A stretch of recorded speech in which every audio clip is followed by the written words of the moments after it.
Hi,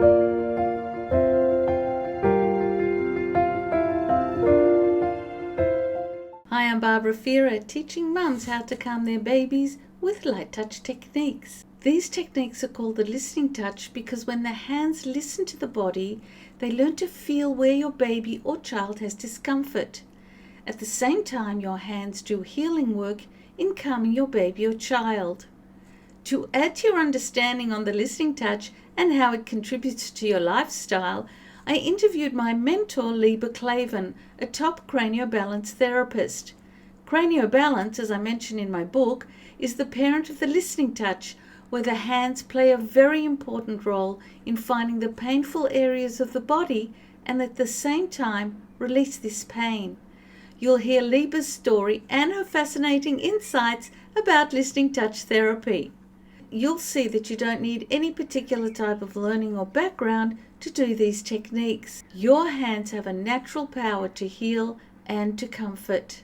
If you have any questions, please write in the comments below this video. I just want to add this note. During this interview, it may sound like I'm asking the same question a number of times when I use the word sensations, but there is a subtle difference in each of these questions, and Leba gives a different answer each time. And without further ado, let's get into it. How did you feel when you started? So, how did I feel when I started? The thing is that I didn't know that anyone could learn how to use these techniques. I was fascinated when I first learned the value and the power of the listening to the body and the healing power that just listening to the body with our hands actually has. I come from a computer math background, and I took some of my children for these kind of therapies. And I was amazed at seeing how a light touch with intention can make all the world of difference. And after a while, the therapist started teaching me techniques of how I can also help. And I was shocked and in awe of how things that I didn't even know existed, feeling the waves and being aware of the different vibes coming from the body. I wasn't even aware that they existed, and here I was able to feel them and use them to help the healing process in my children and in other people that I treated. It was just an eye-opener. It was like a whole new world opened to me that I didn't even know existed, and now not only do I know it exists, but I can utilize it to help other people. It was really fascinating to me. So when you say waves, what do you mean exactly by waves, and where do you feel them? From the body, in your hands? So the waves are actually just like we have different rhythms in the body that everybody knows about breathing rhythms and heart rhythms. There are other rhythms in the body that we learn how to feel. One of the main one that we use in this treatment is called the cranial rhythm, and that has different representations, but mainly, if you're talking physically, it's mainly the rhythm of the cerebrospinal fluid from the head down the spine, but it can be felt reverberating throughout the whole body. So you can really feel those waves anywhere in the body, and you can feel if they're balanced or imbalanced, if they're strong or weak. And we learn how to empower those waves so that they're more balanced and more powerful, and they heal the body. That's amazing. What about the sensation of heat? Does that also come into play? The sensation of heat is actually an indication from the person who we're treating that something is going on, that there's a healing process going on. There are different reactions of the body. It's not always heat. Many times it's heat. Sometimes we feel some kind of tingling in our hands. Sometimes we'll even feel cold. Some people feel cold instead of heat, and some people will feel currents, like an electrical current in the body. There are different reactions. You'll feel the body suddenly getting a lot calmer, feeling looser, feeling more wide and open and less tense. There are different reactions that we will feel from the body that we're working on. It's not only heat, but a lot of times it is heat. And when there are these particular sensations that come from the body, say if they're strong, and how long do you know to keep your hand in that particular area where you feel the strength of it? Normally you keep your hand there until it starts to dissipate. the heat or the tingling, all those sensations will start to dissipate after the healing process is completed. If for some reason you can't stay there until it dissipates because you have other things to do, the session is over, the child needs to go somewhere or whatever, using the listening touch can also be used in the other direction. You tell the body using your hand that the healing process will continue. Also, after you remove your hand, the healing process will continue and it will complete itself even without our presence. Of course, it's more powerful if our presence is there, and of course it'll be faster and more efficient if we're there, but it does continue also after we leave our hand with the intention of the continuation of the process. Now, what happens if you can't feel it? You've put your hand, your baby's crying, but then maybe the baby stops crying, but you don't actually feel any sensation. Do you leave your hands there anyway because it's good for the baby? I didn't feel anything in the beginning. When I first started working in this, when I learned this technique, they said, put your hand here and you'll feel heat, you'll feel waves. I didn't feel anything. It took me weeks of practicing until I actually felt the waves as waves. I sometimes felt other things. I sometimes felt heat, but certainly not in the beginning. It takes a while and it takes practice and it takes some sensitivity of the listening to get used to feeling the body in our hands. We're used to hearing with our ears. We're used to seeing body language. We're not used to feeling with our hands. And it's something that you learn as you practice. And as long as you don't give up, eventually you'll feel something. You will feel the reactions of the body in your hand. You won't feel it the first time. You may not feel it the second time. You may not feel it for the first 3 weeks. You may not feel anything. But as long as the intention is there and the hand placement is there, something good is going on. So Leba, tell me, how did you feel when you actually started using your hands to touch your children? It was definitely a sense of empowerment because it gave me a new tool that I didn't have before.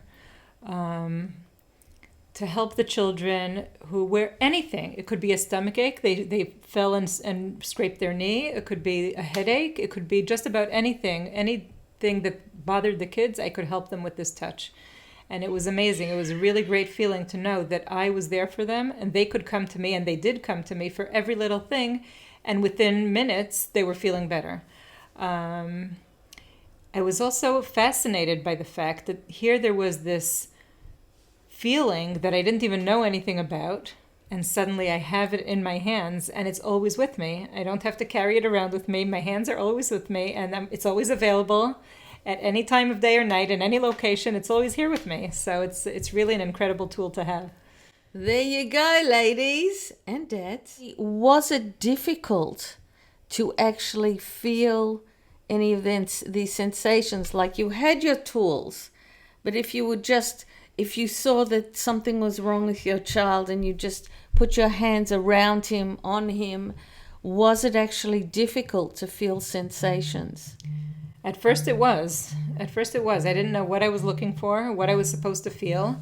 And it took a while until I understood what I was feeling and translated that into the feeling of the waves or of the reaction of their body to the treatment. And once I felt it, it was instantaneous after that. Once you have it in your hands, you can't put your hand on someone without feeling those sensations. You just always feel a reaction. It's really incredible. So it's basically saying that it's practice. That's what you call practice, without even realizing it, because you're doing it all the time. Absolutely practice, because in the beginning, when I wasn't feeling anything, if I didn't persevere, if I didn't continue practicing despite the fact that I wasn't feeling anything in the beginning, I would just say, okay, this is just baloney. There's nothing to it, and I would drop it. But just the perseverance, and I'm so glad that I did stick with it and finally feel the sensations, because it was life-changing. It was really life-changing for me and for my family. What was your reaction when you felt these sensations? I had been looking for these sensations for weeks from when I started learning about them. And when I finally did feel them, it was like a light bulb went on over my head. It was like eureka, I finally felt it. And it was amazing. It was like a whole world opened up to me of sensations that I could feel from the body. It was like my ears opened up to hearing something that was being said. So my hands were opened up to feeling the sensations of the body, and it was a wonderful feeling. It was life-changing to me to be able to, it's like hearing and understanding a new language. And it's really life-changing for me and for my family. How long did it take you to feel these particular sensations? It took a while. It took several weeks from when I started learning about them until I finally understood what it was that I was feeling. Sometimes I would feel a little bit of heat, but not really. And until I finally grasped what I was feeling, it took several weeks. And many people give up on the way.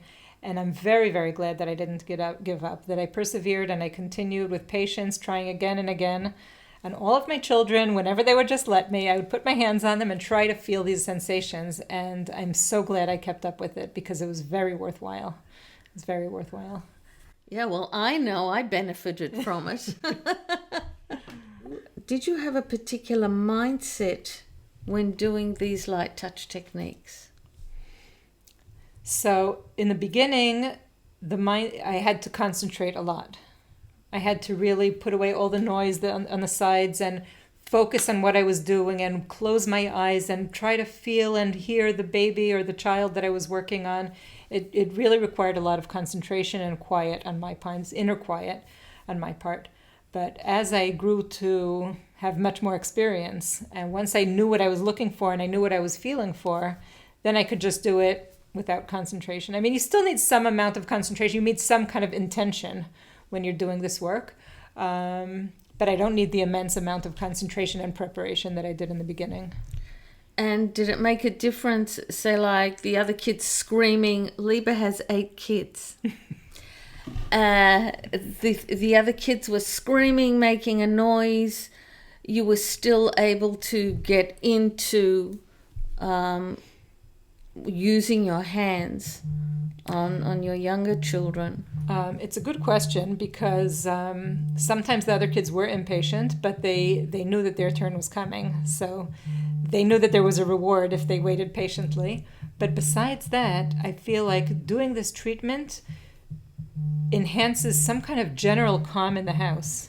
When I was doing a treatment on one child, I felt like the rest of the children sort of accepted or somehow sucked in this calmness that happened from the treatment that I was treating. One child affected everyone else. It affected the general ambiance of the house. The general feel of the house was much calmer and quieter when I was doing a treatment. In other words, that positive, calm energy was floating around. It was. And very often I would treat a child, and their mother would fall asleep next to me because there was just such a calm environment during a treatment. You once fell asleep also when I was treating your mother. Right. It happens very often because it creates a very calm environment. You can really feel a much calmer environment in the house when you're doing this treatment. Tell us about your journey in discovering the healing power of using your hands on your children. Okay, so my journey started when one of my children needed treatment. The regular medical system, the typical medical system didn't have an answer for his issue. And one of my friends recommended a craniosacral therapist who I took my child to. And it did help him eventually. We did need many, many sessions. And after a few sessions, the therapist said to me, "Why don't you put your hand here and see what you feel?" And I would feel tremendous heat because he just did this treatment. So I said, "Okay, of course it's heat because you had your hand here." And he would say, no, it's different. Put your hand here and you'll see that it's different. And he would incorporate me in the treatments as time went by. Put your hand here and hold it there and tell me what you feel. And he involved me in this baby's treatment. And after several more sessions, when I started to understand more or less what I was feeling, and I felt the heat here, and I was really fascinated by his treatment, he said he's opening a course. Do I want to learn this system? And I was thrilled. I immediately signed up for the course. And I learned the level 1 course. And as soon as I finished level 1 course, I immediately wanted to learn level 2. I wanted to learn more and more. It was just fascinating to me to know this whole system, how I can affect my children's health and other people's health using this new technique that I just discovered. It was like discovering a new world. So after learning level 1 and practicing and learning level 2 and practicing, I continued to learn more and more about the system. Eventually, I started to assist in courses that my teacher was giving. And after a couple of years, I started teaching on my own. And now I teach my own groups of women, learning how to heal their children, help their children, their husbands, their sisters and brothers and parents, and a whole new flock of women that I'm teaching is now out there. It's an amazing feeling to know that just 10, 12 years ago, I didn't even know this thing existed, and now the whole world is really filling with this amazing healing technique that everyone could learn. Anyone could learn, and the students who I teach don't come from medical backgrounds. They don't come from therapeutic backgrounds. One is a teacher and one is a telephone clerk, everyone, but they're all mothers and they all want to help.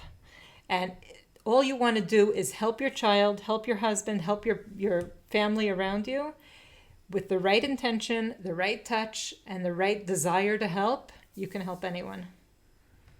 Yes, I've discovered the same thing. People are hungry for it. Also, you can help yourself, Absolutely. Right? Absolutely. Yeah. You can help yourself, and I do help myself sometimes. Although there is something to be said for letting someone else help you. Sometimes we as mothers need to know that sometimes we have to let go and let someone else treat us too. That's something about being treated also. When you're treating your child, does he feel any discomfort? Sometimes you see that children don't like to be treated at first. It takes them a while because there are these reactions of heat and tingling sensations that they feel too. And they don't know that this feeling will lead to their healing, to their feeling better overall. When adults come for the treatment and they're treated and they say, wow, there's a lot of heat there, or there's a tingling, or this, they know that it's part of the process. When you're treating babies or children, they don't know that this uncomfortable tingling or heat will lead to healing. So sometimes they object, and sometimes they squirm, and sometimes they start crying. One of my granddaughters didn't let me treat her. Every time I tried, because one time when she was sick, I treated her, and she remembered that tingling and heat feeling that she felt when I treated her. And after that, whenever I put my hand in that area, she just started crying and pushed my hand away. Because there is some kind of sensation that isn't always comfortable to children. But if you persevere and they eventually feel the calm that comes afterwards. Okay, so when the child feels the discomfort, does that mean that something is rebalancing, something is changing in the body and releasing? So release can also be uncomfortable. Also because the body gets used to being imbalanced. The body has developed this imbalance for months or years, and it's used to being that way. And changing it, even if you're changing it for the better, is sometimes uncomfortable also for adults. Also, when you treat adults and you're doing something, you're balancing something in the head or anywhere else in the body, sometimes the balance feels imbalanced because it's not the way we're used to. So for adults, you can explain that. For children, you can't. And it takes them a while to understand that they do feel better afterwards. So in other words, the body remembers the discomfort, and that was comfortable. That was like That's what they got used to. That was a comfort zone. That's what they got used to, right. Yes. So it takes a while and it takes patience and it takes tricks. Sometimes with children, you have to distract them with a video clip or with a book or with a toy. Or with just finding the right position for this child. Do it on the rug, do it on a chair, do it holding them, do it when they're sleeping. You have to be very creative on doing it the way they can accept it. What about when it's a baby? When it's a baby, it's easiest to treat them when they're sleeping. It's very easy to treat them when they're sleeping. Sometimes they even treat babies when their mother is holding them so that they will be more comfortable in their position. So for a mother who doesn't have a therapist around and she's holding her baby, or like you say, it's easier to treat the baby in his sleep? Many times in his sleep or while you're feeding the baby. If you're breastfeeding the baby or if you're even giving a bottle, while you're giving the bottle and they're in their bliss of eating, you can put your other hand somewhere else and be treating while they're doing that.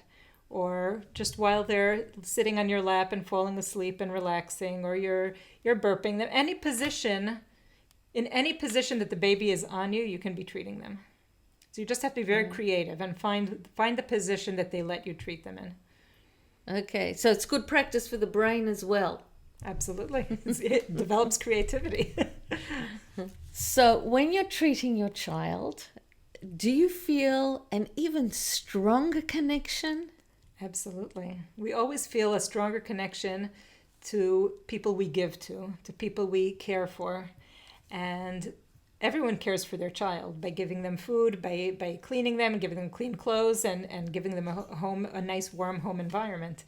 But this is one more area where we can be giving our child, and anyone we give to, we feel a closer connection to. And it gives you so much warmth in your heart to know that you are able to help this child out of their discomfort. It gives joy. It really gives joy to your being. Your whole being feels like so warm and fuzzy, being able to help them. Yeah, I love that too. And what is your baby or child's reaction? Well, first of all, do you remember with your baby, what was his reaction when he felt calmer, like how he felt towards you? Was there a melding? Because he can't say anything and he can't hug you with his hands, but his whole body does it speak to you. You feel a total connection with the baby. The baby sort of, you put him on you, you feel it's more than just putting his head on you or his body on you. You feel like they sort of blend into your being. They melt into you. It's a wonderful feeling. It's a wonderful feeling. So what is your child's reaction to receiving all of this therapy or hands-on treatment? How does he react to you and to everybody else? It's very interesting. My youngest child, who received more treatments than anyone else in the family, started treating other people without knowing what he was really doing, even when he was 2 years old. If he was 2 years old and my 5-year-old fell and scraped her knee, he would immediately run over to her and put his hands on her knee. Or if somebody else got hurt somewhere, he would run over and put his hands on them. And also with his friends in kindergarten, the kindergarten teacher told me that he was walking over to kids who got hurt and putting his hands on them and helping them out. And I think it really empowers the children who know that they can help each other that way. Even if they don't know what they're doing, they know that putting your hands and caring is enough to create a good feeling in someone else. So it was very interesting. That's amazing. To see that's pictures amazing. Of the kids treating each other. I just had a memory that popped up on Facebook last week that it was Litzur treating Dvora. That you see the kids treating each other in just a natural way. Right. So Leba, how would you describe the purpose of this kind of therapy? When I'm asked that question, I'm usually at a loss for words because I don't want to start listing things, because it could really help for such a wide range of things that if I say this, this, and this, then you're cutting out 100 other things. Basically, the way it works is you're listening to the body and allowing the body to heal itself. The body knows how to heal itself just about from everything. And if you only enable the body, give the body the support and the listening touch that it needs, the body itself heals itself. We know that when we get a cold, it goes away by itself. We don't have to do anything special. When we cut our finger, it heals. The body knows how to heal itself. It just needs the help and the support. So it could help for allergies, for headaches, for discomfort, for aches and pains all over the body, all over the skeletal system. It could help for croup. Babies who wake up in the middle of the night with croup and difficulty breathing, it could help you put your hand on their chest and the front and the back, and it helps release the croup. Gas, babies who suffer from stomach aches because of gas and stomach aches, reflux, just about everything it can really help for. And it's very powerful, especially for babies and little children, because their bodies have not taken on the years and years of imbalance that we as adults have taken on. Like usually to help an adult takes a longer process because they've acquired these imbalances and held on to them for years. But children or babies who are just born, all they need is a few minutes here and a few minutes there, and they open up and they balance themselves. But really could help for many, many things. And torticollis and stiff neck and stiff shoulder, backache, migraine, everything. And all of these kinds of techniques, when you place your hand particularly on the baby, it's as if you're giving the baby unconditional love. And that in and of itself is a healing process. What is love? Love is giving someone else attention, listening to someone else. Isn't that what we're doing with this listening touch? We're here to help the other person, to listen to the other person, not only verbally, not only looking at them, but listening with our hands. We're listening with our whole being. And that's love. That enhances the love and it enhances the connection with the child that we're treating. Wow, that was beautiful. You can see the power of how you can help your child, your family, with the power of healing hands. And I want to thank Leba very much for coming and sharing her story with you. Pleasure. Always a pleasure. Hope you enjoyed getting to know Leba and seeing the effect of the listening touch on you and your family. For more information on the listening touch, you can check out my book, The 5 Keys to Calming Your Baby. The link is in the description below this video. I'm Barbara Fira, wishing you a super calm day.